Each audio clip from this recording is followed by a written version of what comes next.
Dans la vie, il y a parfois des déclics qui vous font complètement sortir de votre trajectoire.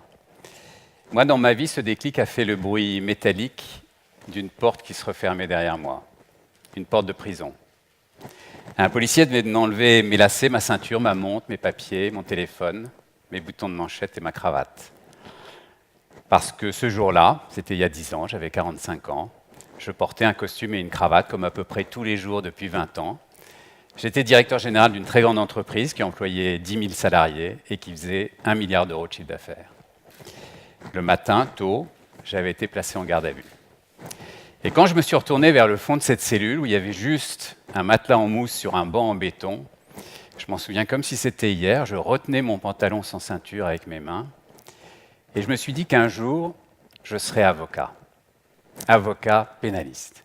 D'abord pour défendre ceux qui, comme moi, se retrouvaient dans cette situation à laquelle je ne comprenais strictement rien, mais aussi et surtout pour réaliser un vieux rêve. En fait, quand j'étais jeune, j'étais passionné par la justice. Et dès que j'avais un petit peu de temps, je me glissais dans les tribunaux et j'en sortais très souvent ébloui après avoir vu des avocats dans des salles quasiment vides pour des procès dont personne ne parlait, déployer toute leur énergie pour défendre un homme ou une femme dont la vie menaçait de basculer. Et chaque fois, j'en sortais en me disant « Quel beau métier c'est de défendre ». Mais moi, je ne connaissais rien au droit. J'étais ingénieur, diplômé de l'école centrale, option physique nucléaire, et j'avais toujours travaillé dans l'informatique. Ma garde à vue s'est prolongée très tard dans la soirée, j'ai été convoqué par un juge d'instruction pour un interrogatoire, mon bureau a été perquisitionné.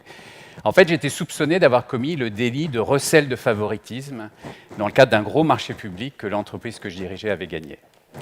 L'enquête va durer 7 ans, 3 ans avant ma garde à vue, 4 ans après, et elle se terminera par un non-lieu général. Mais 4 ans après ma garde à vue, je n'étais toujours pas avocat. Vous savez, on dit que les promesses n'engagent que ceux qui les entendent, et pourtant celle-là, je l'avais bien entendue, tout seul au fond de ma cellule, mais voilà, la routine avait repris le dessus.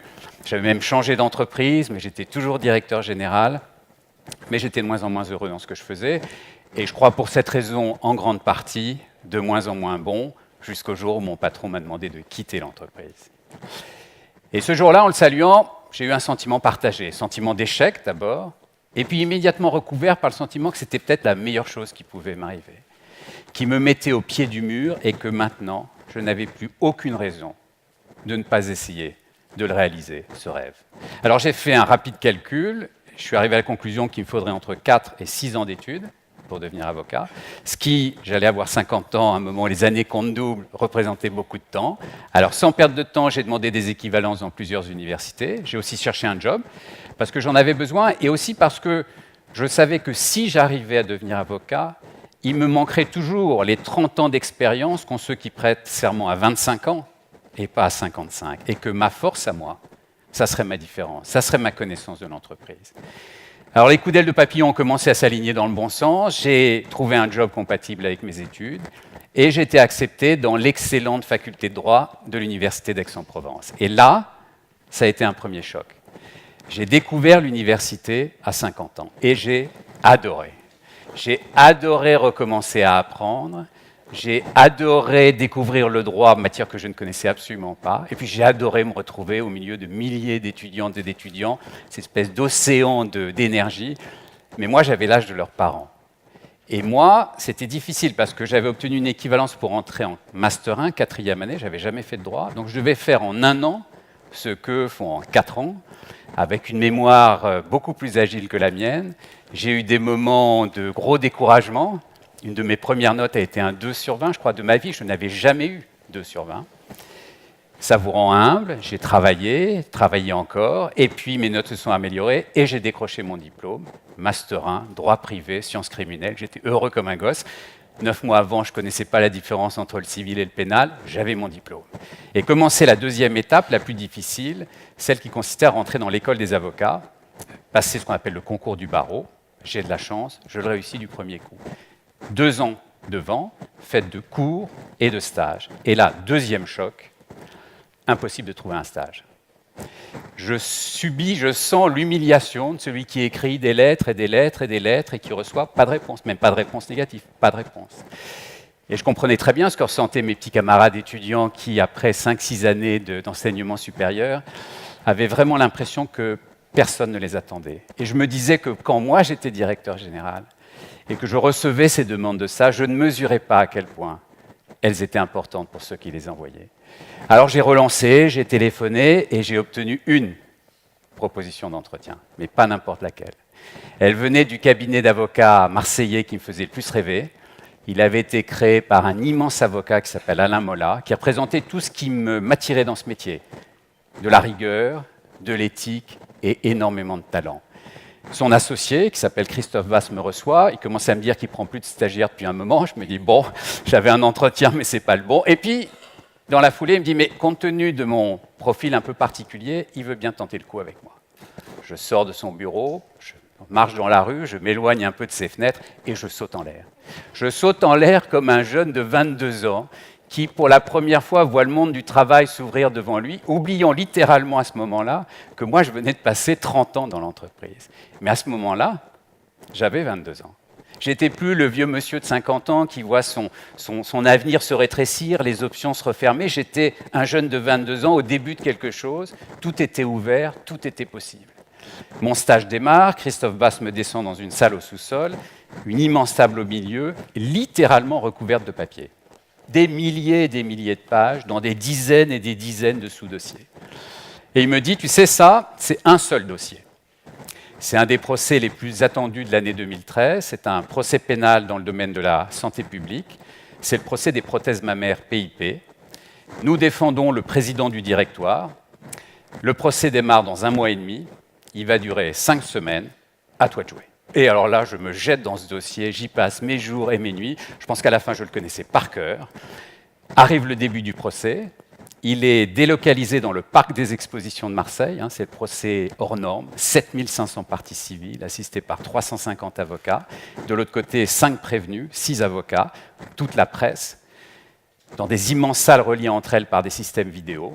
Le procès avance. Arrive la dernière et 5e semaine, les réquisitions et les plaidoiries de la défense. Et là, Christophe Basse, mon maître de stage, se tourne vers moi et me dit « Et si tu plaidais ?»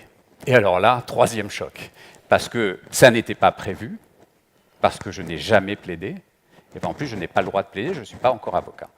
Mais je me dis, la vie, elle est comme faite d'opportunités, quelquefois, qui passent devant soi, il ne faut surtout pas les laisser passer. Et celle-là, je ne la laisse pas passer.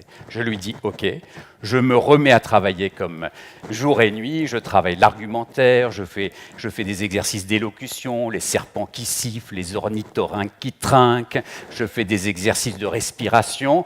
Je ne suis pas prêt, mais arrive l'avant-dernier jour du procès, c'est à nous. Nous sommes 3, en fait, à plaider pour le président du directoire. 2 vrais avocats, expérimentés, brillants, et le stagiaire. Ils m'ont mis entre deux, je n'ai pas posé de questions, mais c'est visiblement par mesure de sécurité, pour récupérer le coup au cas où. Arrive mon tour. Je me lève, Christophe Basse se lève, nous traversons cette immense salle, lui il est en robe d'avocat, moi je suis en costume-cravate. On arrive à la barre, et là, Christophe Basse demande officiellement à la présidente si elle accepte que son stagiaire, qui n'a pas prêté serment, qui n'est pas encore avocat, qui ne porte pas de robe d'avocat, si elle accepte qu'il plaide. Je la regarde, je vois qu'elle se dit à ce moment-là que c'est quand même une drôle d'idée de tester son stagiaire dans un procès comme celui-là, mais elle accepte. L'avocat en robe s'éloigne et je me retrouve seul. Les doigts littéralement incrustés dans la barre qui à ce moment-là me tient. Devant moi, sur une estrade, derrière un immense bureau, 3 juges très expérimentés, 2 procureurs de la République, un immense écran vidéo qui retransmet le procès où il n'y a que mon visage, et en dessous, un dessinateur d'audience qui me dévisage et commence à dessiner. Et 2 mètres derrière moi, sur ma gauche, l'homme que je défends. Je l'ai rencontré plusieurs fois pendant la préparation de ce procès, et je me dis à ce moment-là que c'est quand même incroyable. Je me rappelle cet épisode dans la cellule de prison où je disais je voudrais devenir avocat pour défendre ceux qui comme moi, et mon premier procès, je ne suis même pas encore avocat, je vais défendre un dirigeant d'entreprise, et d'ailleurs, dans ma plaidoirie, j'utiliserai mon expérience pour notamment décrire les processus de décision dans une organisation. Et je me lance. J'ai beaucoup pris la parole en public dans ma vie passée, mais je n'ai jamais eu aussi peur.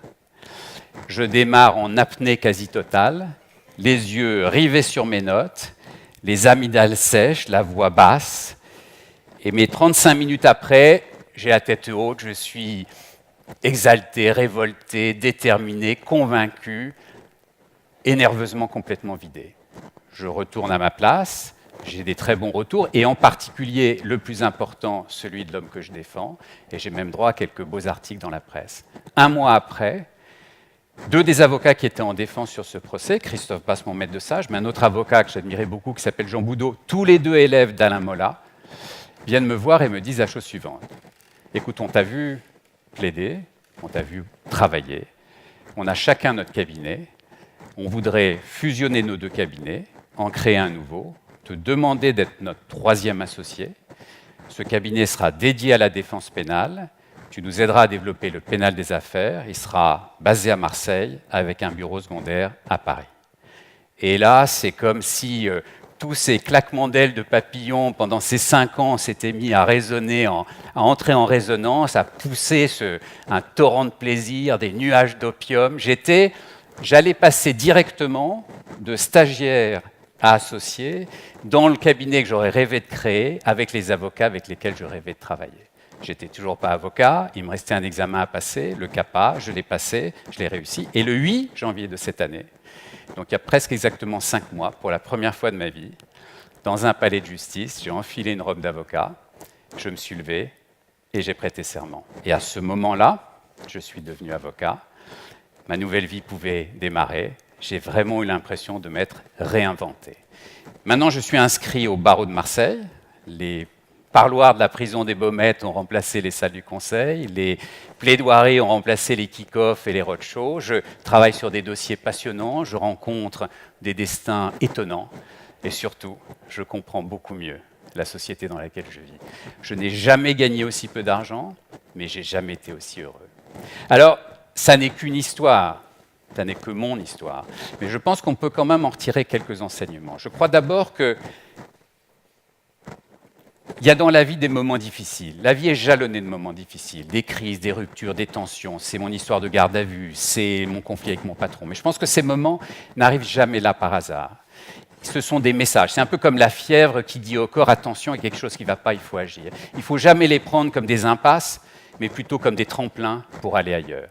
Je crois ensuite que toute expérience de vie est intéressante, les succès comme les échecs. Notre histoire nous constitue, notre passé nous construit. Et si on veut rajouter un étage à notre vie, il faut l'appuyer sur les précédents. Et je crois enfin, je suis même convaincu enfin, qu'on a tous des rêves. Ces rêves, ils sont quelquefois bien enfouis, ils sont quelquefois masqués par l'image qu'on a de soi, masqués par l'image qu'on voudrait renvoyer de soi, ou voir l'image que les autres projettent sur soi.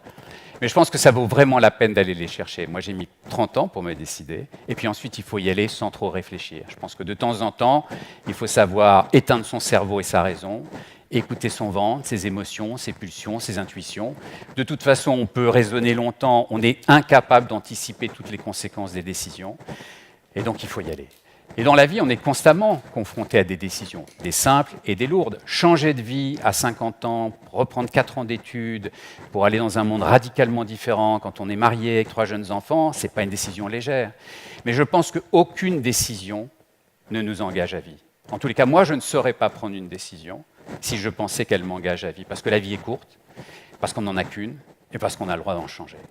Et moi, je pense qu'à tout moment, on peut changer de route et tout recommencer. Eh bien, figurez-vous qu'il y a quelques semaines, je n'ai pas changé de vie de nouveau, mais il y a quelques semaines, je racontais cette histoire pour préparer cette présentation devant vous, devant une amie.